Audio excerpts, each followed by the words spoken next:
तो भरत जी अपनी माँ की बातें सुन रहे थे और सोच रहे थे कि ये क्या हो गया। ऐसा तो मैंने नहीं सोचा था। और अपने माँ को वो कठोर वचन भी बोल देते हैं। वो बोलते हैं ये तो बाधा हो गई हमारे रास्ते में, भगवान से मिलने के रास्ते में बाधा हो गई। ऐसी ऐसी बातें बोल रही है कि दशरथ जी ने क्यों प्राण त्याग दिए। महाराज ने सारे जीवन पुण्य कार्य किए, उसको जस्टिफाई करने का प्रयत्न कर रही है। जो हुआ वो अच्छा हुआ। धर्म की रक्षा के लिए शरीर त्याग दिया तो वो तो स्वर्ग गए होंगे। ऐसा सोचकर तुम ना अपने पिताजी के लिए शोक मत करो। और यहाँ पर राजा बनकर राज्य करो। उसको प्रेरित कर रही थी अपने बेटे को कि तुम्हारे लिए हमने ये सब किया है, तुम इसको राज्य करो, राजा बन जाओ तुम। और ये सुनकर तो भरत जी और भी सहम गए। उनका वैराग्य और बढ़ गया कि वही कारण है। भगवान राम जो वन में गए वो सोचने लगे कि मैं ही उसका कारण हूं। और ये तो बड़ा निंदनीय बात है। कई कई की बातें भरत जी को बहुत कष्टकारक लग रही थी। ऐसे जैसे पका हुआ कोई फोड़ा हो, शरीर में घाव लगा हो, उसमें कोई अंगार छू जाए ऊपर से।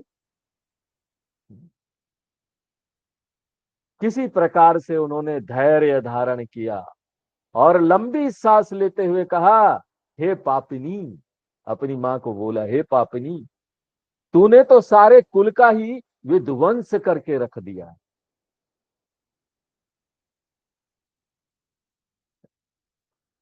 और भरत जी इस समय अपनी माता से कटु वचन बोल रहे हैं। वे कहते हैं कि तुम्हारी ऐसी दुर्बुद्धि हुई, ऐसी भयंकर कर्म करने की तुम्हारी इच्छा हुई, तो कम से कम मेरा नाम लेके तो नहीं करती, कम से कम मुझे बीच में तो नहीं डालती। अरे जब हमारा जन्म हुआ था तभी तुमने क्यों हमारा गला नहीं घोट दिया। कम से कम ये दुख तो नहीं देखना पड़ता। पेड़ काटी त्यों पाल वो सींचा। कितनी भयंकर गलती कर दी तुम जानती नहीं हो। ऐसे जैसे पेड़ को तो जड़ से काट दे कोई, और उसके बाद काटने के बाद पत्तों पर पानी डाले कि चलो पत्तों को सींच देते हैं। राम के बाद मैं राजा बनूं, राम जी को वनवास भेज दिया मेरे भगवान को और मैं राजा बनूं, ये तो मेरा तो जड़ ही कट गया। उनके कहने का ये मतलब था कि सूर्य वंश रूपी वृक्ष के मूल तो भगवान राम है, परमात्मा। उनको तो आपने भगा दिया, वन में निकाल दिया, जड़ को काट दिया। हम सभी का जड़ कहाँ है? ऊर्ध्वमूलम अधः शाखम। पार्वती परमेश्वरो जगतः पितरो वंदे। माता पिता हमारे जो जड़ है वो भगवान ही है। हम तो बस वृक्ष के पत्ते के समान है, बहुत सारे पत्ते हैं वृक्ष के। अब जब जड़ ही काट दिया तो अब क्या ये वंश हरा भरा और सुखी रहेगा? ये तो होने वाला नहीं है। एक और उदाहरण देते हैं कि जैसे सरोवर में मछली को खेलते देखकर कोई सोचे, अरे बेचारी मछलियां हैं, ऐसा पानी में डूब ना जाए, इसलिए सरोवर का सारा पानी निकाल के फेंक दे कि मछली बच जाए, उसकी रक्षा करने के लिए। तो ये तो मूर्खता का लक्षण है।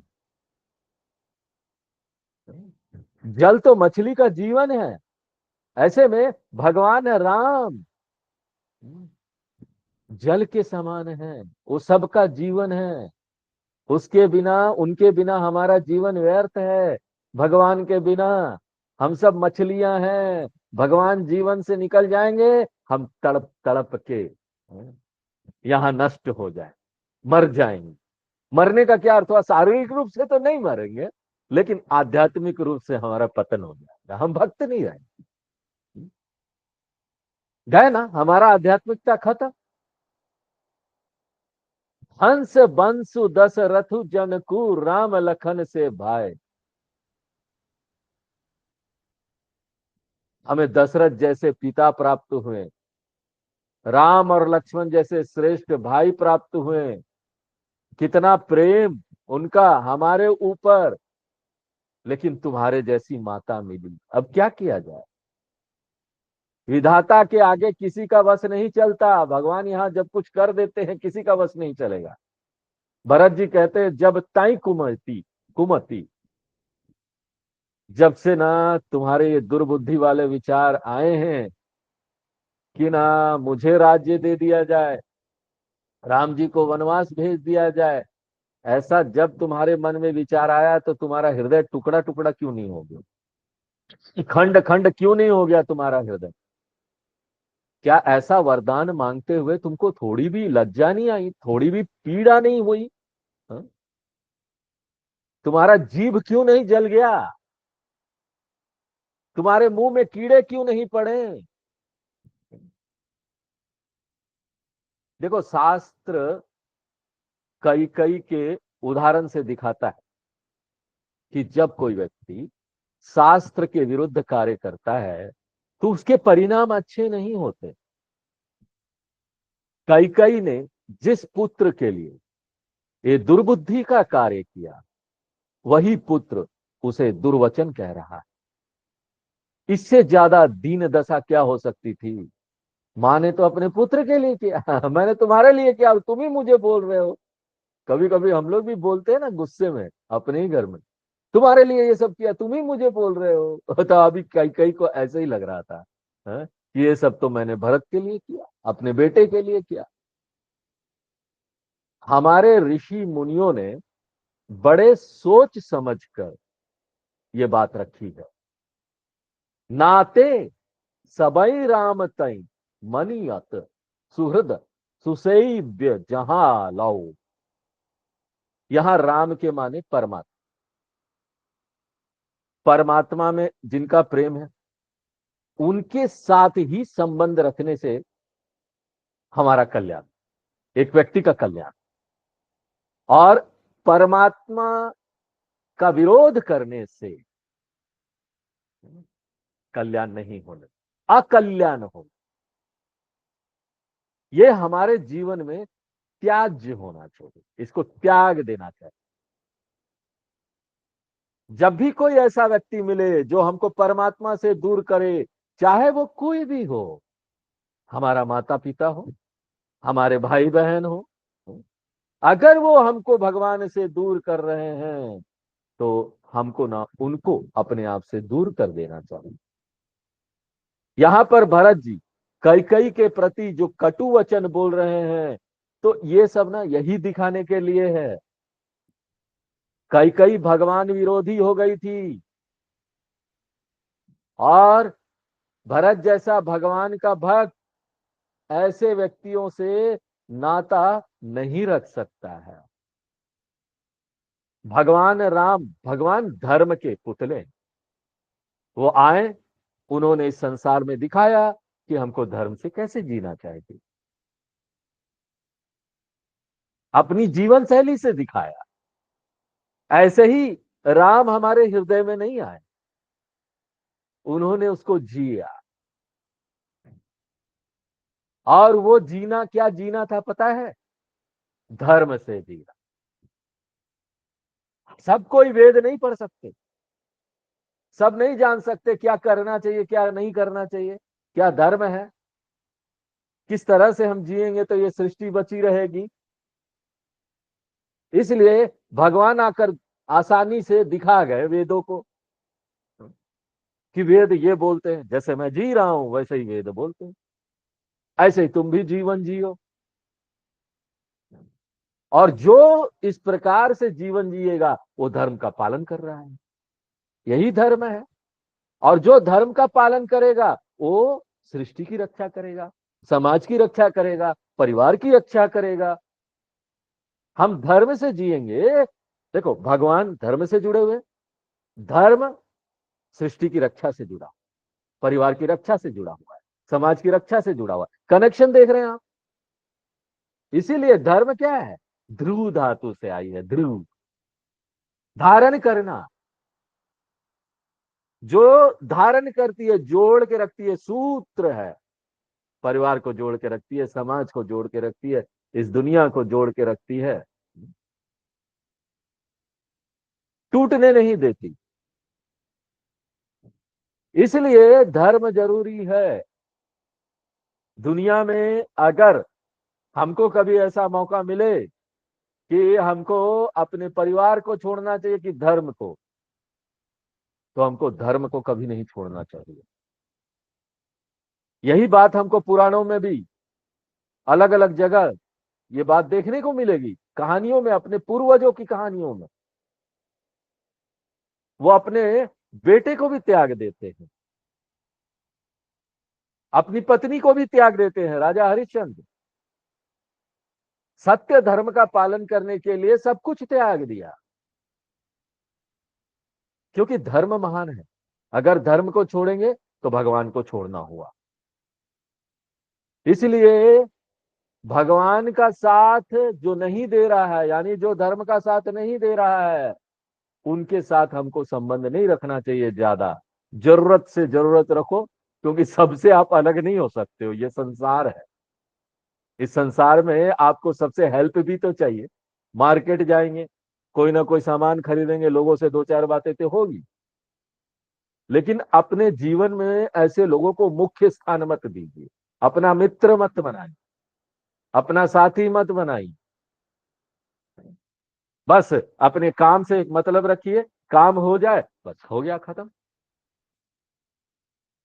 हमने दिया, तुमने लिया, हाँ? और तुमने दिया, हमने लिया, बात खत्म, देना लेना। तो ऐसा संपर्क रहना चाहिए। कठिन है ये, लेकिन भगवान के भक्त के लिए आसान है। भरत कहते हैं कि महाराज दशरथ ने विश्वास करके तुमको वरदान मांगने बोला कि ना, कई कई अच्छी है, वो ऐसा कोई गलत काम नहीं करेगी। कितना अधर्म का काम किया था उसने, कई कई ने। मां है तो क्या हुआ, किसी का विश्वास भी तोड़ा। अगर कोई आपको कुछ मांगने बोले तो क्या आप उसका प्राण मांग लोगे क्या? उसने तो उनका प्राण मांग लिया। भगवान राम को मांगना यानी प्राण मांग लेना। दशरथ जी का प्राण मांग लिया तो उसके उसके प्राण चले गए, प्राण त्याग दिया, क्योंकि विधाता ने उसकी बुद्धि हर ली थी उस समय। अब देखो, यहाँ पर भरत जी स्त्रियों की निंदा करते हैं, लेकिन हमको यहाँ पर थोड़ा ठीक से समझना पड़ेगा। जब भी शास्त्रों में ऐसी बात आती है ना, तो स्त्री जाति की निंदा नहीं है। कई बार पति पत्नी भी झगड़ा करते बोल देते हैं ना, हाँ? सब पुरुष लोग ऐसे ही है, लेकिन वही पत्नी अपने पिताजी से कितना प्यार करती है ना, हाँ? तुम सब पुरुष लोग ऐसे ही है। इसी प्रकार से भरत जी के मन में बड़ी भावना आ रही, क्रोध आ रहा। वो बहुत उल्टा सीधा बोल देते हैं कि तुम स्त्रियों को समझना ही बड़ा मुश्किल है। बाद में जब वो माता कौशल्या के पास जाते हैं तो ऐसा कोई व्यवहार नहीं करते, वो तो उनका बड़ा सम्मान करते हैं। इससे ये नहीं लगता कि वो ना स्त्री जाति की निंदा कर।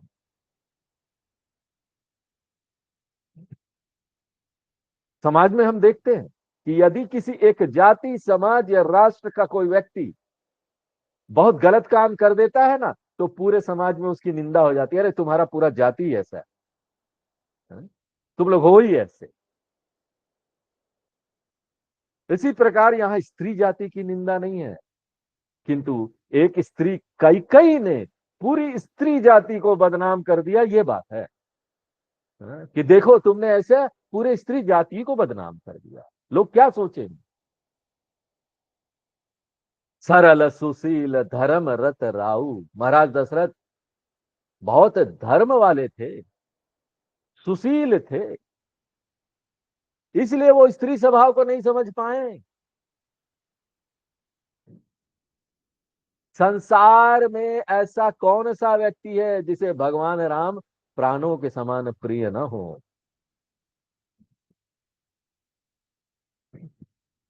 कोई भी ऐसा नहीं है। क्यों? क्योंकि सबके प्राण ही तो भगवान है। वो कौन है अंदर? प्राण। प्राणापान समायुक्त पचामन्यम चतुर्विधम। 15वें अध्याय में भगवान बोलते हैं प्राणापान है, प्राण में मैं समाया हुआ हूँ। अंदर बैठकर वैष्णव वैश्वानर बनकर मैं तुम्हारे खाने को भी बचाता हूँ। वो भगवान हमारे अंदर है। वो आनंद हमारे अंदर है। आनंद का धाम, आनंद सिंधु, वो स्रोत यही है अंदर हमारे हृदय में। तो किसको वो पसंद नहीं है? सबको पसंद है। जो आनंद सिंधु सुख राशि, आनंद का समुद्र है, सुख के पुंज है, उन्हीं का नाम भगवान राम है। तो अगर वो आनंद के स्रोत हैं, तो भला दुनिया में ऐसा कौन मनुष्य होगा, कौन जीव जंतु होगा जो परमात्मा का विरोधी हो? क्योंकि वो तो सुख का धाम है। अगर हमको सुख प्राप्त करना है तो परमात्मा का ही साथ लेना पड़ेगा। सुख और कहीं नहीं है। इसलिए परमात्मा सबका प्रिय है। जो जानते हैं उनका भी, जो नहीं जानते हैं उनका भी जाने अनजाने है। उनको पता नहीं कि ये जो प्रियता है ना अंदर से आती है। ये बाहर किसी वस्तु में नहीं है। आनंद, आनंद हमारे भीतर है। वो राम हमारे भीतर है। रामानंद, रामानंद अंदर है। जितनी भी हम इंद्रियों के वस्तुओं से आनंद प्राप्त करते हैं ना, शास्त्र बोलते आनंद उसमें नहीं है। जो भी हमको खाने में मजा आता है, सुनने में मजा आता है, और देखने में मजा आता है, सूंघने में मजा आता है, स्पर्श, शब्द स्पर्श रूप रस गंध, जो भी आनंद आता है ना, क्यों आता है मालूम है? जब भी हमको कोई इच्छा होती है ना ये चीज खाना है, और हम खा लेते हैं, खा लेते हैं ना, तो हमारे विचार शांत हो जाते हैं, संतुष्टि मिल जाती है। तब भीतर का आनंद बाहर प्रकट होता है, इसलिए मजा आता है। रसगुल्ला मुंह में डाला, आहा स्वामी जी, स्वर्ग का आनंद आ गया। हमारे गुरु जी के आश्रम में एक स्वामी जी आते थे। बीच बीच में गुरु जी के फ्रेंड थे, साथ में उन्होंने वेदांत का कोर्स किया था। तो वो घूमते रहते थे, तो कभी कभी 2-4 दिनों के लिए आ गए। तो गुरु जी के आश्रम में हमारा बहुत अच्छे से खाना बनता है। उनका किचन बड़ा अच्छा है। सब चीज मिलेगा उस किचन में आपको। ऑल आधुनिक इक्विपमेंट जो है ना उसमें रहता है। पूरा आधुनिक किचन है। जब किसी के पास चिमनी नहीं था तो हमारे गुरु जी के किचन में चिमनी लग गया था। बहुत पहले की बात है। और वो भी चूल्हा भी, सब मॉडर्न चीजें, तुरंत रिप्लेस हो जाती है, वो आ जाता है मॉडर्न चीज। इतना अच्छा किचन, और एक से एक खाना वो बनाते थे। और क्यों बनाते थे? क्योंकि लोग आते थे वहां पे। ऐसे ऐसे भक्त लोग आते हैं, साधक लोग आते हैं। उनके लिए वो बनाते हैं, अपने लिए नहीं बनाते। इसलिए उनके लिए वो किचन रखते थे अच्छा। क्योंकि आजकल सब शहर के लोग और वो सब आते हैं, तो उनको वो सारी फैसिलिटी चाहिए। तो आश्रम में वो सब फैसिलिटी होगी तो वो लोग आएंगे। आएंगे, उनको सुविधा मिलेगी, तो आराम से बैठकर कम से कम वेदांत का ज्ञान सुनेंगे। तो सब कुछ होता है। और ये स्वामी जी जो दूसरे आश्रम में जाते, ये आश्रम ऐसा था ना, तो कई लोग आके ना वो बोलते थे आश्रम नहीं है। हाँ, वो बोलते थे ऐसा कोई आश्रम होता है क्या? इतने लग्जरी में जी रहे हैं स्वामी लोग। हाँ, सारा कुछ है, फ्रंट लोडिंग वॉशिंग मशीन। हाँ, और जब सबसे पहले इलेक्ट्रिक गाड़ी आई तो गुरुजी के आश्रम में भी इलेक्ट्रिक कार आ गई। छोटा सा आश्रम है, लेकिन सारी सुख सुविधा वहां पर है। और ये स्वामी जी जहां भी आश्रम में जाते थे, वो आश्रम तो ऐसा था नहीं, सात्विक भोजन, और किसी तरह से रोटी दाल, सुबह रोटी दाल मिल जाए और रात को थोड़ा अलग मिल जाए। नहीं, क्या अलग मिलता है रात को स्वामी जी दूसरे आश्रम में? दाल रोटी। सुबह रोटी दाल, रात को दाल रोटी। हाँ? आज थोड़ा गाढ़ा, कल थोड़ा पानी वाला। हाँ? तो ये आश्रम में आते तो अलग अलग प्रकार का खाना बनाकर उनको स्वामी लोग खिलाते थे। वो बोलते थे ना कि अरे स्वर्ग का आनंद आ गया। बोलता भगवान किसको चाहिए, वो बोलते थे हमको तो खा के आनंद आ गया। हाँ? तो वो जो आनंद है वो भीतर से भीतर से वो आनंद हाँ? शांत हो जाता है मन। ऐसे भी इसीलिए आप मत खाइए, आप अपने मन को शांत कर लीजिए, देखिए आपको वही आनंद मिलेगा जो खाने से मिलता है, वही आनंद मिलेगा जो देखने से मिलता है, वही आनंद मिलेगा जो सूंघने से मिलता है, वही आनंद मिलेगा जो स्पर्श करने से। इसलिए बोलते हैं ज्ञान से जो आनंद मिलता है उसको बाहर से कोई चीज हमको नहीं चाहिए ना, क्योंकि आनंद भीतर से आता है। यही कारण है बोलते हैं कि ज्ञान से ही परम आनंद प्राप्त हो सकता है। ज्ञान क्या करती है, माइंड को ठंडा कर देती है हमेशा के लिए। एक बार माइंड ठंडा हो गया तो भीतर का आनंद बाहर आ गया। एनी टाइम आनंद, जहां बैठो आनंद। अच्छा खाना मिले तब भी आनंद, ना मिले तब भी आनंद, मिल गया तो वो बोनस हो गया। अच्छी परिस्थिति मिले तब भी आनंद, ना मिले तब भी आनंद, है ना? मिल गया तो बोनस हो गया, नहीं मिला तो भीतर का आनंद फूट रहा है, क्योंकि मन तो शांत है। जो आनंद इन चीजों से मिल रही थी वही आनंद ऐसे भी मिल रहा है बैठे बैठे। हाँ? कहीं घूमने जाओ ना जाओ तब भी आनंद, बाहर अच्छा मौसम है तब भी आनंद, नहीं है तब भी आनंद। नहीं, ऐसा आनंद में बैठे हो। हाँ? क्यों? एक बार ज्ञान प्राप्त हो गया तो सब कहानी खत्म हो जाती है, वो मास्टर स्ट्रोक है। इसलिए सबसे प्रिय कौन है? परमात्मा। उनका ज्ञान कौन है? वो सबसे प्रिय। इसलिए राम से अलग होकर, वो प्रिय परमात्मा से अलग होकर कोई नहीं जी सकता। वो सबको प्रिय है। हाँ? ये है तो सत्य ना, चाहे आप जाने चाहे ना जाने, कोई जानता हो चाहे नहीं जानता हो, है तो यही सत्य। हे अति अहित राम ते ही तो ही। हाँ? ऐसे भगवान राम तुमको इतने खराब लग रहे थे, हाँ? अहितकारी लग रहे थे, जो तुमने उनको यहां से बाहर निकाल कर फेंक दिया।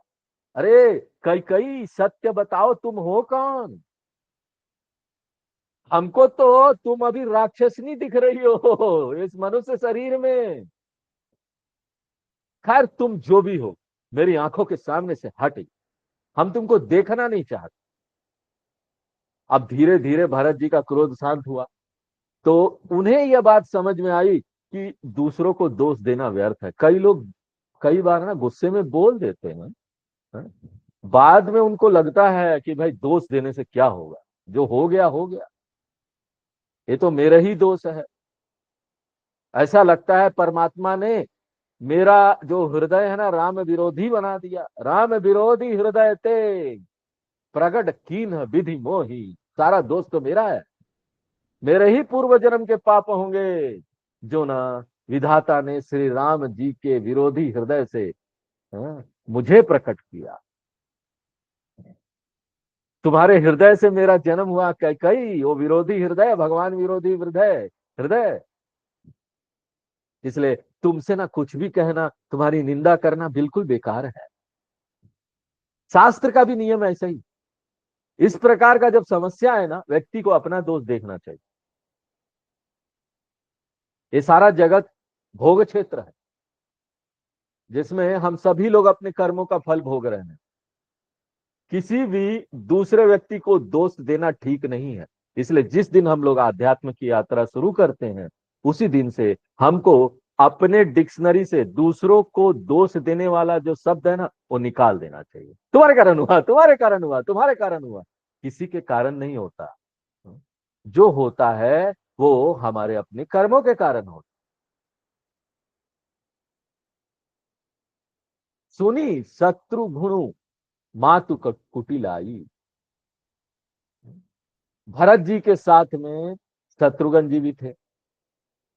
उनको भी बड़ा क्रोध आ रहा था कि ऐसी कुटिल माता कैकई, लेकिन कहूं न बसाई। उनका बस नहीं चल रहा था, सबसे छोटे थे ना, छोटा भाई का बस नहीं चलता घर में, है? जो छोटा होता भाई हो बहन हो उसका बस नहीं चलता। हम्म।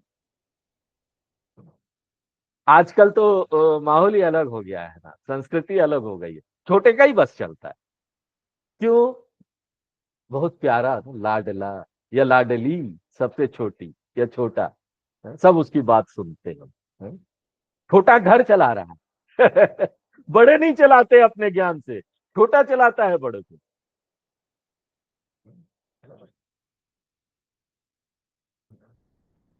तो यहाँ पर अब वो छोटे थे, उनका बस नहीं चल रहा था शत्रुघ्न जी का। और वो उनके पुत्र भी नहीं थे, सुमित्रा जी के पुत्र है। कई कई को कटु वचन कहते तो ऐसा लगता कि माता नहीं है ना इसलिए कह रही है। कई बार लोग बोल देते हैं गुस्से में ही, हाँ तुम उसके भाई नहीं हो ना इसीलिए ऐसा बोल रहे हो, तुम्हारा कोई नहीं लगता ना इसलिए ऐसा बोल रहे हो। तुम्हारे गुरु नहीं है ना इसलिए ऐसा बोल रहे हो, या नहीं बोल रहे हो। हाँ? ऐसा लोग बोल देते हैं गुस्से में। हाँ? इसलिए शत्रुघ्न जी कई कई को कुछ कह नहीं पाए। एक तो उसकी माता नहीं थी, दूसरे वो छोटे थे। हाँ? लेकिन वो जान गए थे कि ये जो कुटिलता है ना, इसके पीछे मंथरा का हाथ है। उनको मंथरा पर गुस्सा आ रहा था। और उसी समय जब गुस्सा आए, ते ही अवसर कुबरी तक आई।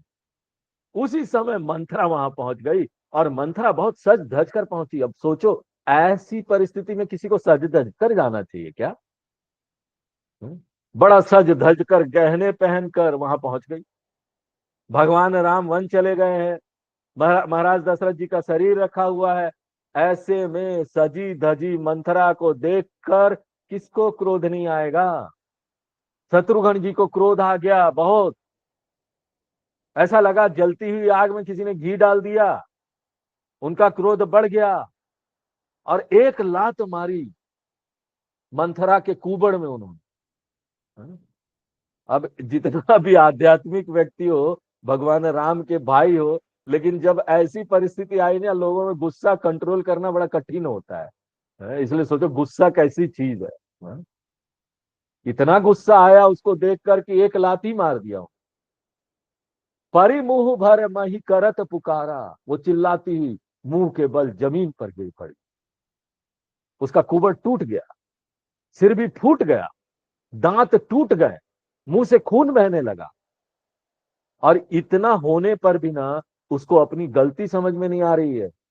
कई बार ना लोग ना अनसुधरेबल होते, सुधरते ही नहीं। मार मूर दो तब भी नहीं सुधरेंगे।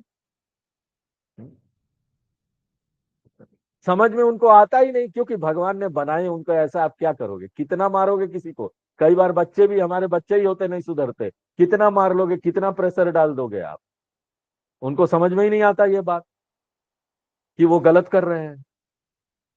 ये इसको भी समझ में नहीं, मार लगने के बाद भी समझ में नहीं आया। हाय देव, बोलती मैंने क्या बिगाड़ा है?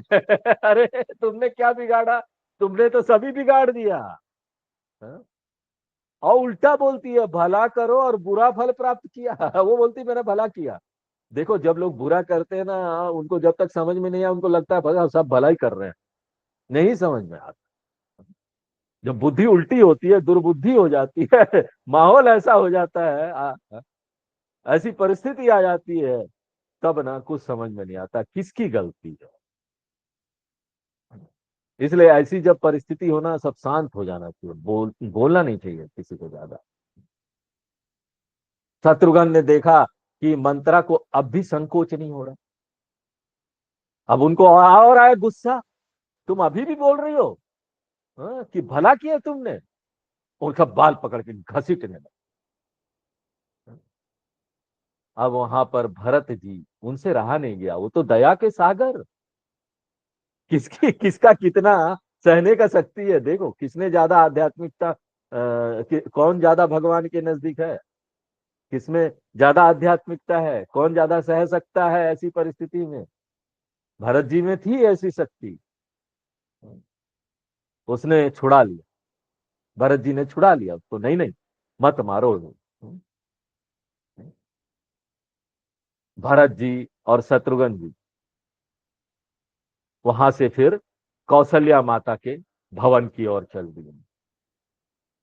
वहां पर देखा, कौशल्या माता बड़ी दुखी है, नीचे पड़ी हुई है, मैले वस्त्र पहने हुए हैं, शिथिल पड़ी हुई है भूमि पर।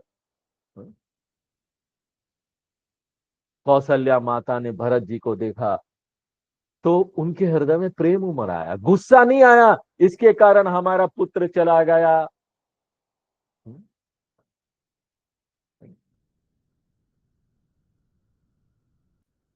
जैसा भगवान राम के प्रति प्रेम आया आया ना, वैसे ही प्रेम उसके प्रति भी आता है, भरत जी के प्रति। वो मिलने के लिए उठ पड़ी, चलो भरत जी आए मिलने जाओ, लेकिन ना, आधे रास्ते में चक्कर खाकर गिरने जैसा हो गई, पृथ्वी पर गिर पड़ी। अब भरत जी ने देखा, बहुत व्याकुल हो गए कि माता की कैसी दशा हो गई है। वो गिर पड़े, उनको बड़ा दुख लगा, उनकी वजह से ये सब हो रहा है। गिर पड़े, चरणों में गिरकर प्रणाम किया, माता क्षमा कर दो। माँ तू तात कह दे ही दिखाई। भरत जी बोले कि हे माता, पिताजी कहाँ है, कहाँ चले गए वो, हमको एक बार मिला दीजिए उससे। सीता जी, मेरे दोनों भाई राम लक्ष्मण कहाँ है, उनको एक बार दिखा दो मुझे। ऐसा दुखी होकर वो ना रोने लगे, विलाप करने लगे, और साथ साथ अपनी माता को दोष देने लगे कि कैकेयी को तो जन्म ही नहीं लेना चाहिए था, और जन्म लिया ना तो उनको भांज बांझ रहना चाहिए था, पुत्र पैदा नहीं करना चाहिए। भाई काहे ना बांझा, और वो भी मेरा जन्म ऐसी मां से हुआ। मुझ जैसे कुल के कलंक, अपने आप को दोष देने लगे, कुल के कलंक, अपयश के पात्र, और सभी प्रिय जनों के द्रोही, ऐसे पुत्र को जन्म दिया। तीनों लोकों में मुझ जैसा अभागा कौन होगा, जिसके कारण हे मां आपकी ऐसी गति हो गई।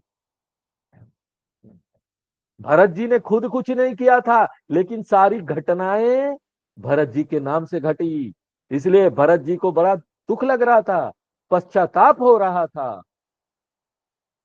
वे कहते हैं कि हमारे ही कारण पिताजी सूरपुर चले गए, भगवान राम वन को चले गए, मुझे धिक्कार है। बेनु बन आगी, सूर्य रूप रूपी बांस के वन में आग के समान, दाह दुख और दोषों का मैं भागी बन रहा हूं। मातु भरत के वचन मृदु, सुनी पुनी उठी संभारी। उसकी वचन सुनकर कौशल्या माता किसी प्रकार संभली और उठी, और जाकर भरत को छाती से लगा लिया और आंसू बहाने लगी। तो यहां हम देखते हैं कि किस तरह से कौशल्या जी और भरत जी के प्रति कितना प्रेम था। कौशल्या जी को पूरा विश्वास था कि कैकेयी माता ने भरत जी की इच्छा के विरुद्ध यह सब कार्य किया, ये दोनों मिले हुए नहीं हैं। इतना स्पष्ट रूप से किसी घटना को देख लेना ना, ये भी बड़ा कठिन कार्य होता है। ये कोई भगवान का भक्त ही कर सकता है। कौशल्या माता थी, इसलिए तो कौशल्या माता के पेट से राम जी का जन्म हुआ। जो शुद्ध होता है ना, साफ स्वच्छ मन वाला होता है, उसको सब षड्यंत्र दिख जाता है, कौन क्या कर रहा है। हाँ? उसका मन शांत होता ना, आपका मन शांत हो ना, तो आप देख लेते हैं सामने वाला अच्छा है कि खराब है, आपको एक आभास हो जाता।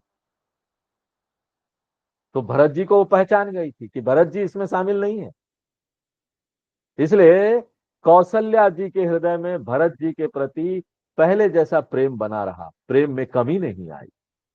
कोई भी शक नहीं था उनको कि ये अपनी माता से मिलकर ऐसा कर रहे हैं, जबकि किसी को भी शक होगा, क्योंकि राज्य तो भरत जी के लिए मांगा गया था, और वो भी उसकी माँ है, माँ के साथ बेटा तो मिला ही होगा। लेकिन सरल स्वभाव के होते हैं, जो भक्त और आध्यात्मिक लोग होते हैं सरल स्वभाव के होते हैं। माता कौशल्या भी बड़े सरल स्वभाव की थी, भरत को अपने हृदय से लगाया, ऐसे जैसे भगवान राम ना वन से वापस लौट आए हों। शत्रुघ्न को भी अपने हृदय से लगाकर प्यार किया। कौशल्या माता का ऐसा व्यवहार देखकर सब लोग कहते हैं कि देखो ये भगवान राम की माता है, क्यों ना हो इनका ऐसा स्वभाव। वो तो शुद्ध हृदय की होगी, क्योंकि भगवान ने इनके पेट से जन्म लिया है। तो माता ने भरत को बड़े प्रेम पूर्वक अपने पास बैठाकर हाँ? आंसू पोछे और भरत जी को बड़े कोमल वचन बोलती है।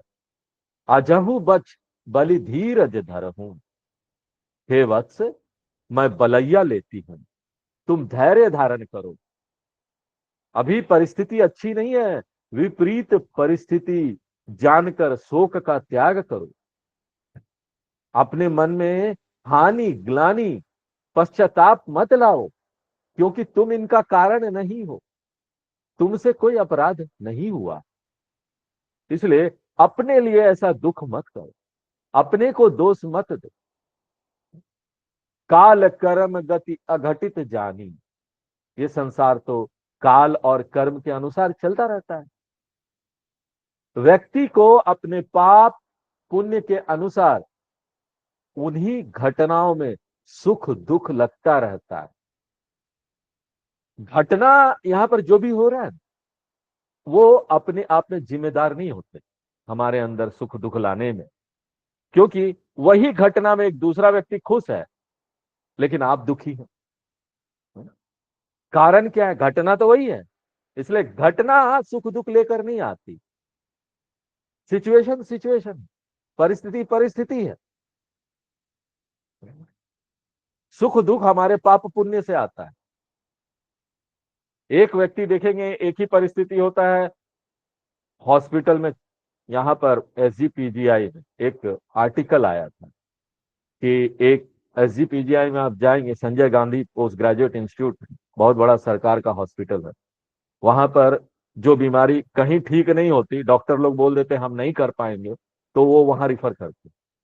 वहां एक रिसर्च टाइप का होता है, जो बीमारी कहीं नहीं ठीक होती वो रिसर्च करके वहां बीमारियों को ठीक कर। तो ऐसे ही एक व्यक्ति आया, उसको कैंसर था और इस प्रकार का कैंसर था कि उसको ट्रीट नहीं किए कर सकते नॉर्मल हॉस्पिटल में। तो वहां पर उनको रिफर कर दिया गया और वो एक वार्ड में बहुत सारे लोग, वहां पर उसको रखा गया। और वहां पर वैसे ही पेशेंट बाकी और लोग भी थे। ये व्यक्ति इतना खुश रहता था, लगता ही नहीं था कि वो इतना बीमार है। परिस्थिति देखो वही है ना, बगल में बेड में भी जो बैठा हुआ बेचारा दुखी, दिन भर दुखी उदास बैठा रहता है कि अब हमारा क्या होगा, हम जिएंगे नहीं इस संसार में। और ये दिन भर खुद भी हंसता रहता था, सबको हंसाता रहता था, एक्टिव रहता था, सक्रिय। तो ये क्या था? पाप पुण्य है। परिस्थिति वही है, उसको भी कैंसर हुआ, इसको भी कैंसर हुआ, लेकिन उसके अंदर का पुण्य था, उसको दुखी नहीं होने दे रहा था। तो पाप पुण्य के अनुसार उन्हीं घटनाओं में हमको सुख दुख लगता रहता है। लेकिन कुछ व्यक्ति होते हैं जो ना पाप पुण्य से मुक्त हो जाते हैं, अनुकूल प्रतिकूल परिस्थितियों से आगे निकल जाते हैं। न सुख होता है न दुख होता है, काल और कर्म की गति से परे निकल जाते हैं। ये सारा चीज तो अज्ञानी व्यक्तियों के लिए है, मुक्त जीव के लिए नहीं है। मुक्त जीव के लिए तो क्या है? परे, सुख दुख से परे। ये सुख दुख हमेशा के लिए समाप्त हो गया, परमानेंटली खत्म। तो आज हम लोग यही विराम देते हैं, आगे फिर क्लास में। ओम पूर्णमदः पूर्णमिदं पूर्णात् पूर्णमुदच्यते पूर्णस्य पूर्णमादाय पूर्णमेवावशिष्यते। ओम शांति शांति शांति। हरि ओम।